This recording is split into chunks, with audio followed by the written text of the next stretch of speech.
Tilapia stew, oil-free. The ingredients I'm going to be using is on the screen right now. I'm using my 10-inch parlor pan, preheated at medium heat, and now I'm adding my tomato blend, fish stock, Mama's Kitchen tomato puree, Mama's Kitchen all-purpose seasoning, bay leaves and thyme, and Oga hot curry powder.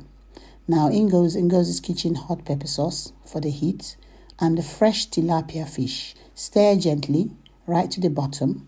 Cover for 10 to 20 minutes. Open. Ooh, look at that, bubbling. So yummy. Dish it out. You can eat with rice, you can eat with plantain, yam, you can eat with okra soup. And oh my goodness, enjoy this. Go rock your kitchen now.